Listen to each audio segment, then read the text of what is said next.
perwakilan dari masyarakat Pati ini bisa diterima oleh seluruhnya. Nah, ini masih terlihat beberapa personil masuk ke kantor DPRD Kabupaten Pati untuk menemui ketua partai politik yang nantinya akan diterima untuk dilakukan proses audiensi. Demikian, Renata. Baik, berarti situasinya sekarang sedang akan bergerak masuk begitu ya, pertemuan antara perwakilan dari massa maupun juga dari perwakilan partai politik yang ada di DPRD Pati. Bisa Anda jelaskan juga, Iwan, ini kami terima informasinya ada sekitar 13 tuntutan. Ini cukup banyak. Apakah bisa Anda garis bawahi sebenarnya poin paling krusial dalam tuntutan ini apa? Ya, dari 13 tuntutan itu, dari memang garis besarnya adalah masyarakat ini menuntut agar proses pansus hak angket ini bisa berjalan sesuai dengan on the track. Jadi tidak ada lagi lobby-lobby politik yang di situ kemudian ada deal-deal politik yang kemudian mencederai aspirasi warga seperti itu. Ini dapat saya sampaikan, Renata, untuk perwakilan dari aliansi masih berada di depan kantor DPRD, belum diizinkan masuk, dan kita masih lihat mereka masih menunggu apakah nanti diterima oleh unsur pimpinan yang ada di kantor DPRD Kabupaten Pati. Saya lanjutkan lagi, jadi dari 13 tuntutan itu memang kebanyakan ini adalah untuk memastikan bahwa pansus hak angket yang sudah dibentuk pada tanggal 13 Agustus kemarin ini memang berjalan dengan sesuai dengan jalurnya. Jadi tidak ada lagi permainan atau lobby-lobby politik yang kemudian menggebosi pansus gitu. Demikian, Renata. Iwan, bisa juga Anda jelaskan lebih detail lagi. Tadi kalau tidak salah, koreksi saya, prosesnya 30% lagi untuk penuntasan pemakzulan Bupati Pati ini. Anda bisa jelaskan 30% ini apa sebenarnya langkah yang harus dilakukan oleh DPRD Pati untuk menuntaskan pemakzulannya?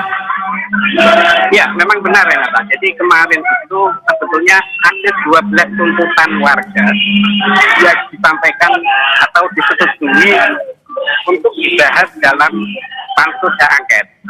Dari 12 tuntutan tersebut, ini salah satunya diantaranya adalah menggali tentang kebijakan kenaikan PDB yang mencapai 250%. Meskipun kebijakan tersebut sudah dibatalkan, namun dari pansus tetap menggali ada tidaknya pelanggaran yang ada di pengambilan keputusan tersebut. Nah, itu salah satu dari 12 tuntutan. Kemudian yang kedua, ini tentang adanya mutasi beberapa ASN yang dianggap arogan. Karena apa? Karena di situ tidak ada administrasi atau tidak ada kebijakan yang hanya sepihak dari bupati. Selain itu, tidak ada lagi kasus di NSD Wondo yang dalam hal ini ada 200 lebih tenaga kerja outsourcing yang kemudian tidak diberhentikan secara sepihak oleh bupati. Nah, itu poin-poin dari pansus yang kemudian dibahas pada beberapa waktu lalu dan sudah selesai. Tinggal nanti menunggu kesimpulan dari pansus ini seperti apa, dan nanti dari hasil temuan-temuan yang disampaikan oleh pansus ini selanjutnya akan diserahkan kepada Mahkamah Agung untuk untuk dinilai apakah usulan dari pansus pemanggilan bupati ini bisa disetujui atau tidak. Sebelum nantinya akan dikembalikan lagi ke DPRD Kabupaten Pati. Demikian, Renata. Jadi masih cukup banyak poin-poin yang masih harus diselesaikan oleh pansus pemakzulan Bupati Pati. Iwan, kami juga tertarik menanyakan tentang demo hari ini. Ini kami lihat di layar kaca cukup padat. Iwan, bisa Anda gambarkan kepada kami kira-kira masyarakat bisa menghindari titik mana saja? Karena tadi Anda juga sempat menjelaskan bahwa nanti masa ini akan berdemonstrasi di 3 titik, lalu kemudian juga akan melakukan mobilisasi ke kantor partai politik, perwakilan partai politik. Ini seperti apa antisipasi yang harus diwaspadai oleh masyarakat terkait lalu lintas? Ya, memang benar sekali Renata. Jadi terkait dengan adanya aksi unjuk rasa ini, petugas keamanan sudah memodifikasi arus lalu lintas ya tidak terjadi kemacetan yang cukup kuat ini.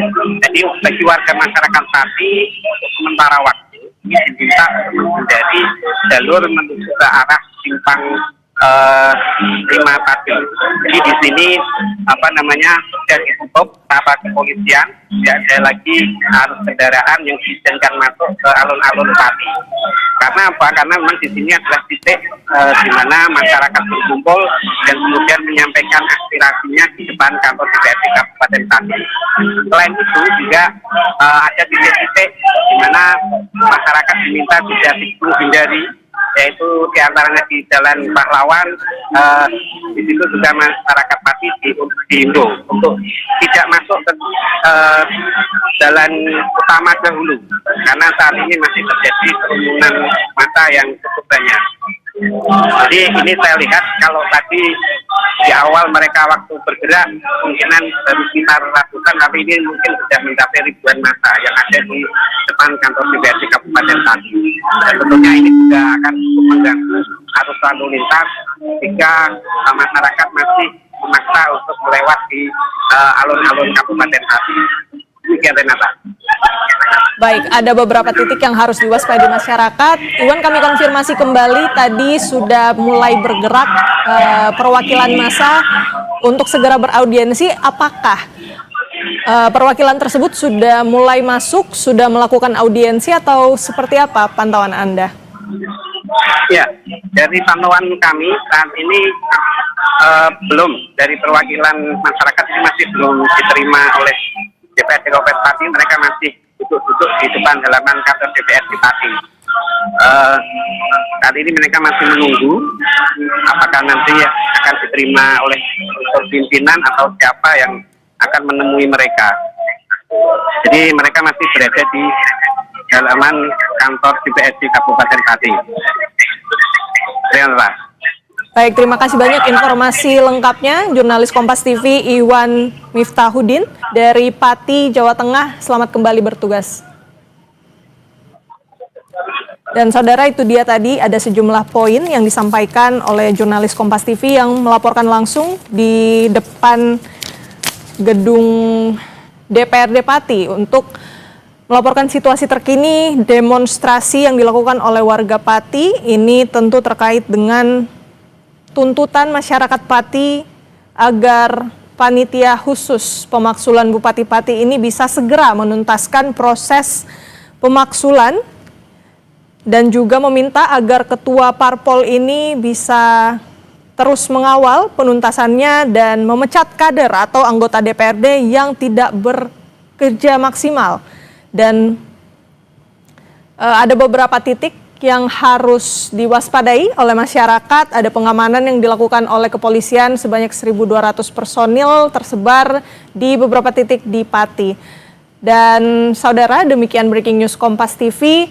Informasi selengkapnya terkait dengan demonstrasi di Pati, Jawa Tengah bisa Anda saksikan di program-program berikutnya di Kompas TV. Saya Renata Panggalo.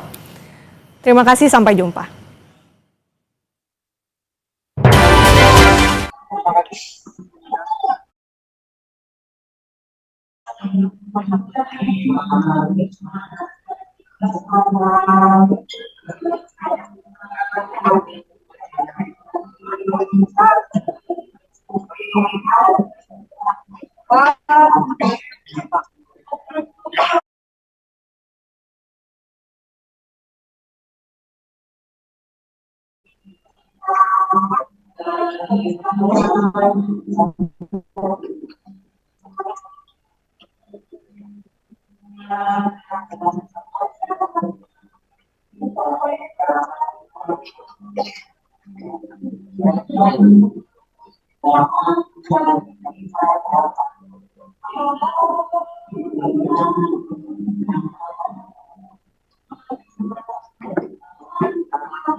Cukup tersebar. Tak berarti. Padahal puncak waktu Pak kerja ya.